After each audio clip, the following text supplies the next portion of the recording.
Assalamualaikum warahmatullahi wabarakatuh.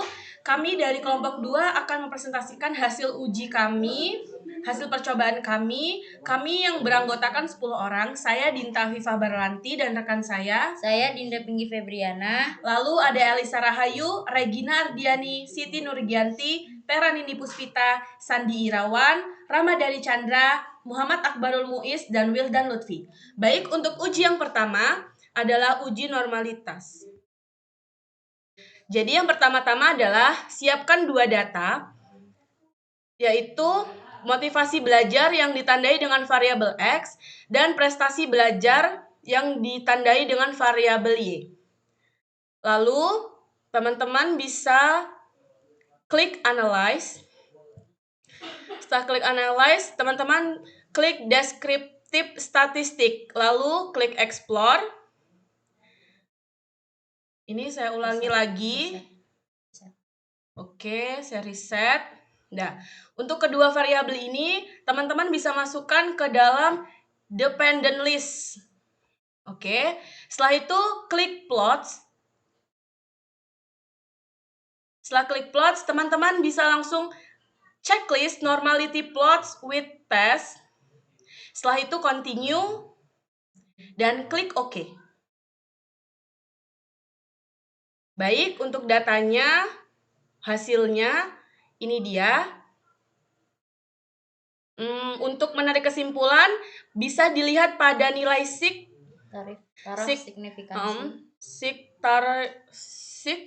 taraf signifikansi yaitu 2200. Lalu kita bisa salin masukkan ke Word seperti ini. Mohon maaf. Tes normalitinya. Lalu untuk penarikan kesimpulan yaitu adalah sig hitung motivasi orang tua adalah 0,0200 yang berarti lebih besar dari 0,05, maka H0 diterima. Lalu sig hitung prestasi belajar siswa adalah 0,058 yang berarti lebih besar dari 0,05, maka H0 diterima. Maka kesimpulannya adalah sampel berasal dari populasi yang berdistribusi normal. Baik, untuk uji selanjutnya adalah uji homogenitas. Akan disampaikan oleh Saudari Dinda Pinggi Febriana. Baik, untuk uji homogenitas, kedua data yang telah dimiliki tersebut, yaitu data X dan data Y, dirubah menjadi seperti ini. Data Y diletakkan, data Y blok, lalu salin dan letakkan pada bawah data X.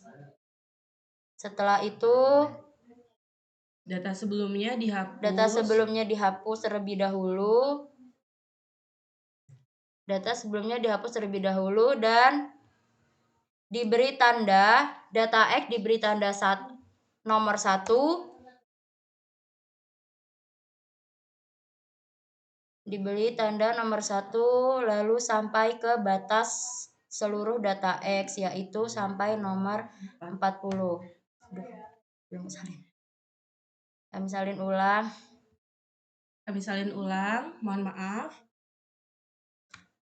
Salin. Lalu data tersebut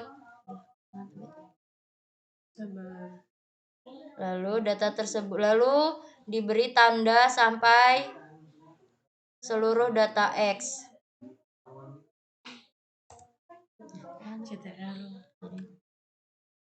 Nah, lalu yang Y diberi untuk variabel Y diberi tanda angka 2. Sama seperti yang pertama, salin terlebih dahulu, lalu blocks,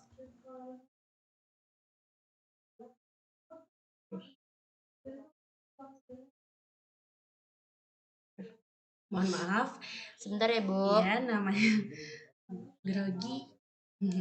Lalu kembali salin sampai ke seluruh data Y. Nah, seperti ini untuk tampilan datanya. Telah diberi tanda 1 dan 2. Lalu setelah itu masuk ke menu Analyze, klik Compare Means. Setelah klik Compare Means, lalu pilih One Way ANOVA.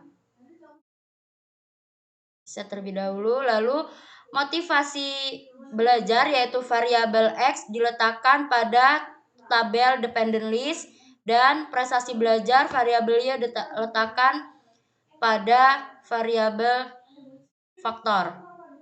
Setelah itu klik option, lalu klik pada kolom homogeneity of variant test.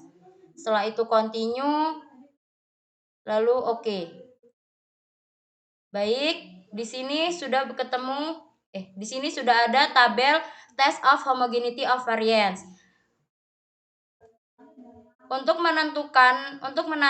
tarik kesimpulan pada tes homogenitas adalah seperti ini. Kita sudah pindahkan pada tabel Word. Lalu untuk menarik kesimpulannya dilihat pada nilai sig hitung.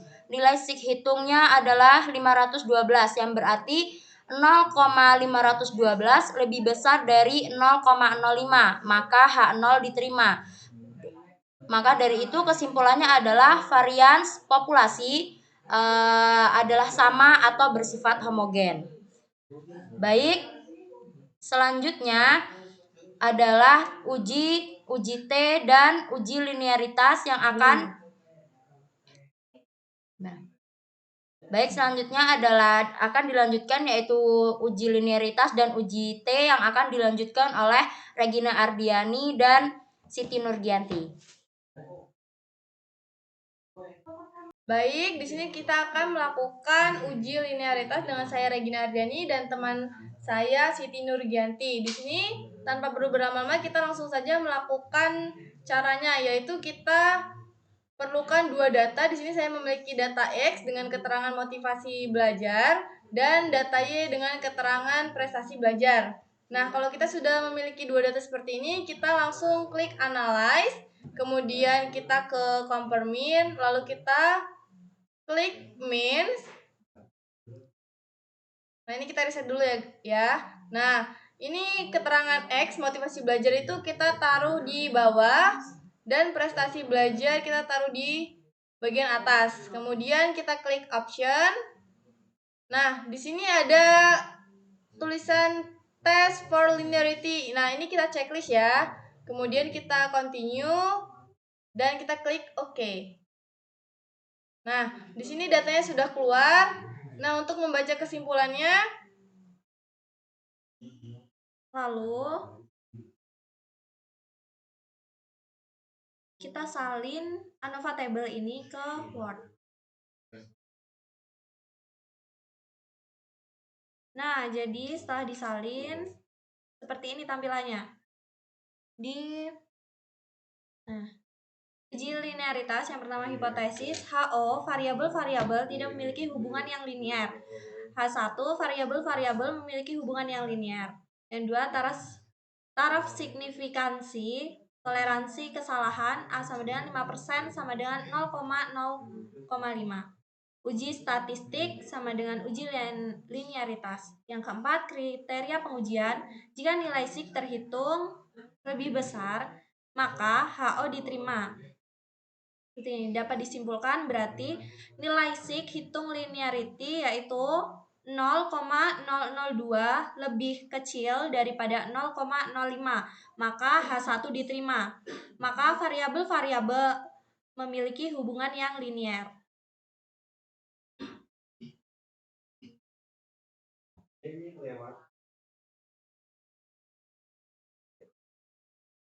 Oke, selanjutnya kita akan melakukan uji T. Di mana di sini kita memerlukan dua data, tetapi datanya itu kita jadikan satu. Seperti ini, data X ada sampai nomor 40. Nah, lalu data keduanya itu kita salin di nomor selanjutnya. Jadi kita data yang kedua yakni menyalin prestasi belajar. Langsung saja. Nah, data kedua kita taruh di nomor selanjutnya. Nah, kalau sudah seperti ini kita langsung tandai dengan 1,00 untuk data pertama. Kemudian kita tarik sampai batas data pertama, yaitu ada di nomor 40. Nah, kemudian untuk data kedua kita tandai dengan 2.00. Dilakukan sama seperti yang tadi, kita tarik sampai batas data kedua ke bawah.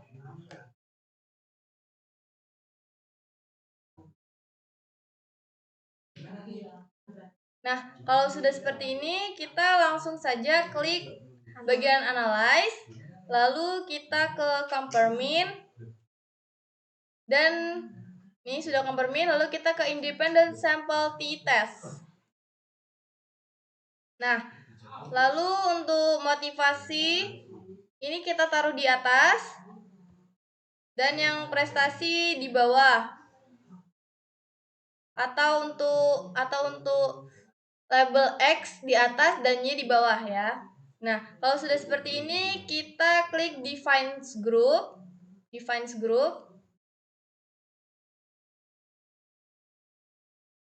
klik. Nah, di sini ada grup 1 dan grup 2. Grup 1 kita tandai dengan angka 1 dan grup 2 kita tandai dengan angka 2. Lalu kita continue dan oke.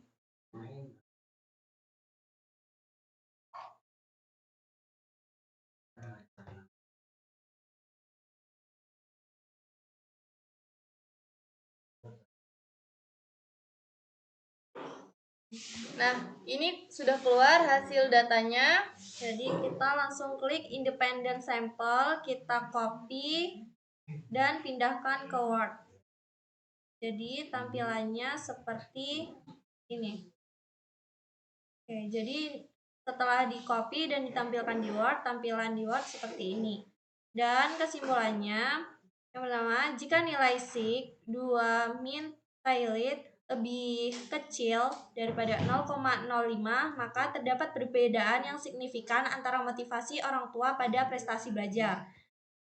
Yang kedua, jika nilai sig 2 min pilot lebih besar 0,05, maka tidak terdapat perbedaan yang signifikan antara motivasi orang tua pada prestasi belajar.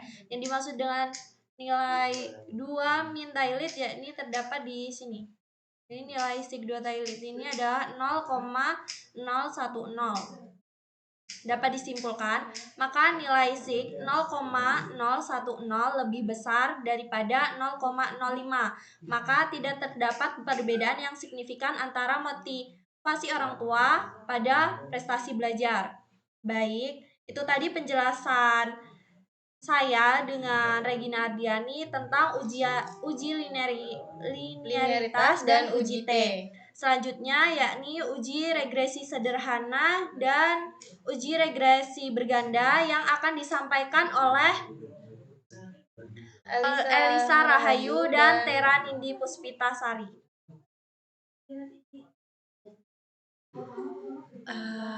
Baik, di sini saya Elisa Rahayu dan saya Tera Nindi Puspita. Kami akan memberikan penjelasan tentang regresi sederhana dan regresi berganda. Baik, di sini kita akan menyiapkan dua data, yang mana variabel X yang berisi tentang motivasi orang tua dan variabel Y tentang prestasi belajar. Setelah kita siapkan dua variabel tersebut, lalu kita klik analyze, lalu kita pilih regression, lalu kita pilih linear, kita reset terlebih dahulu. Kita masukkan variabel X yaitu motivasi orang tua ke dependent, dan variabel Y prestasi belajar ke dependent. Baik, lalu kita klik OK.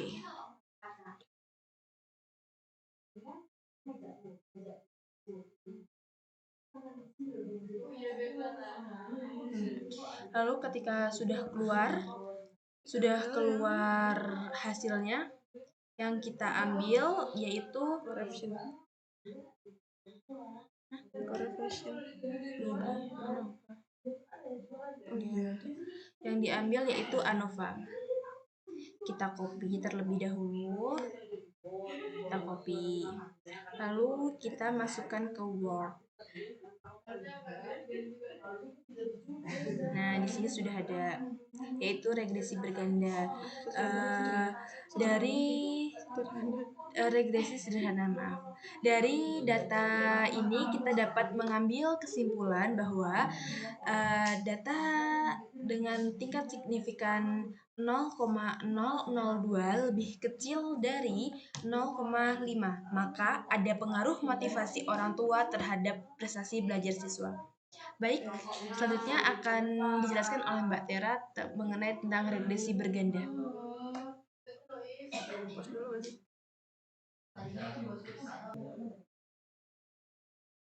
Kemudian kita akan menjelaskan tentang regresi berganda, yaitu karena regresi berganda itu membutuhkan 3 data, maka saya di sini mengambil data dari minat belajar yaitu dengan ditandai dengan X2. Kemudian kita untuk mencari regresi berganda yaitu kita pencet analyze, kemudian ke regression, kemudian kita ke linear, kemudian variabel Y-nya kita masukkan ke dependent, kemudian variabel X-nya 1 dan 2 kita masukkan ke independent. Dan kita pencet OK. Nah, kemudian kita cari yang ANOVA yang ini, kemudian kita copy dan kita masukkan ke Word. Nah, ini datanya ada di sini. Nah, jadi dilihat dari tara signifikan tabel regresi berganda, maka nilai sig dihitung 0,00 lebih kecil dari 0,05, maka H1 diterima. Maka variabel X1 dan variabel X2 berpengaruh terhadap variabel Y. Baik, selanjutnya akan dijelaskan yaitu tentang uji kolerasi sederhana dan kolerasi berganda yang akan dijelaskan oleh Ramadhani Chandra dan Sandi Irawan. Oke, teman-teman, kita akan melanjutkan untuk data uji korelasi sederhana dan korelasi berganda. Oke, sebelumnya di sini kita sudah menyiapkan beberapa data yang akan kita uji, yaitu yang pertama korelasi sederhana. Oke, yang pertama-tama teman-teman bisa masukkan data yang akan teman-teman uji ke dalam SPSS. Di sini kita akan menguji data yang pertama itu prestasi belajar, yang kedua motivasi belajar, yang ketiga hasil belajar. Jika ingin menguji korelasi sederhana, pertama-tama teman-teman buka menu Analyze. Kemudian klik Correlate. Lalu klik Bivariate.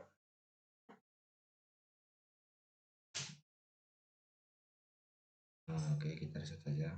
Nah, kita akan masukkan data yang prestasi belajar, lalu hasil belajar. Masukkan ke variabel sini ya. Setelah itu centang pada bagian person, lalu to toilet, lalu flag significant correlation. Nah, setelah itu baru kita klik OK. Nah, bisa lihat, kalian bisa lihat sendiri. Seperti inilah hasilnya. Lalu kita copy saja, lalu kita masukkan ke Word. Nah, ini. Jadi hasilnya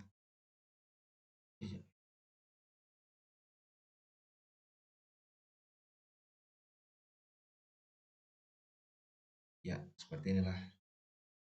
Bisa kalian lihat sendiri, hipotesis H0 tidak ada hubungan yang signifikan antara motivasi ortu dan prestasi belajar.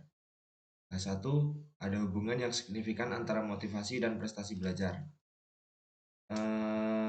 Jadi kesimpulannya, terdapat hubungan yang signifikan antara motivasi ortu dengan prestasi belajar maka H1 diterima. Oke, yang selanjutnya yaitu korelasi berganda. Oke, sebelumnya teman-teman bisa menyiapkan data. Kita bisa memakai data korelasi yang sederhana tadi untuk melakukan korelasi berganda. Itu berbeda dengan korelasi sederhana, yaitu yang perlu teman-teman lakukan adalah yang pertama click regression, selanjutnya linear. Nah, ini kita riset terlebih dahulu. Nah, untuk yang pertama yaitu prestasi belajar atau bisa disebut dengan variabel Y. Selanjutnya motivasi belajar itu X1 masukkan ke independence S, dan hasil belajar ke independent S. Selanjutnya teman-teman klik statistik, lalu centang estimate, model fit, R squared change, lalu klik continue. Setelah itu teman-teman klik OK. Maka di sini yang teman-teman pakai adalah tabel yang model summary. Setelah itu teman-teman bisa copy dan masukkan ke Word. Selanjutnya, nah seperti ini. Jika nilai probabilitas 0,05 lebih kecil atau sama dengan nilai probabilitas signifikan F-change atau 0,05 lebih kecil dari signifikan F-change, maka H1 diterima dan H0 ditolak. Artinya ada hubungan yang signifikan antara variabel X dengan variabel Y. Dan jika nilai probabilitas 0,05 lebih besar daripada nilai probabilitas signifikan F-change atau 0,05 lebih besar dari signifikan F-change, maka H0 diterima dan H1 ditolak. Artinya tidak ada hubungan yang signifikan antara variabel X dengan variabel Y. Kesimpulannya adalah nilai motivasi dan minat 0,00 lebih kecil daripada 0,05, maka berkorelasi kuat dan memiliki hubungan yang signifikan, maka H1 diterima. Oke, demikian uji korelasi sederhana dan berganda. Terima kasih. Baik, setelah ini saya Siti Nurgianti dengan Muhammad Akbarul Muiz akan melakukan uji ANOVA. Berikut langkah-langkah uji ANOVA. Jadi di sini sudah ada tertera data X dan sama data Y. Nah, yang pertama kita klik analyze. Nah, habis itu kita cari compare means. Klik compare means, habis itu cari data one y ANOVA.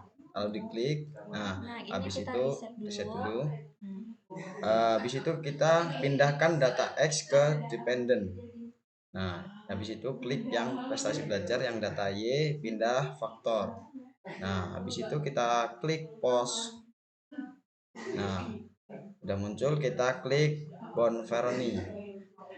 Habis itu klik continue. Nah, habis itu option. Terus klik descriptive. Habis itu klik continue.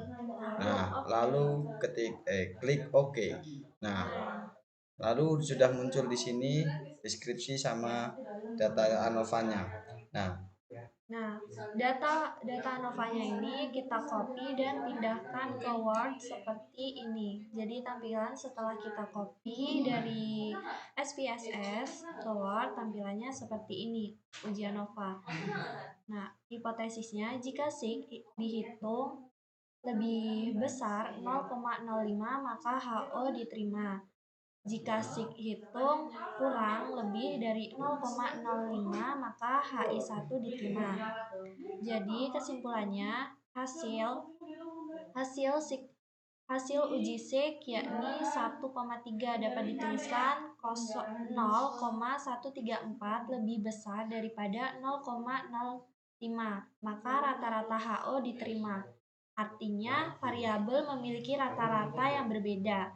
Jadi itulah penjelasan saya bersama Muhammad Akbarul Muiz tentang uji ANOVA.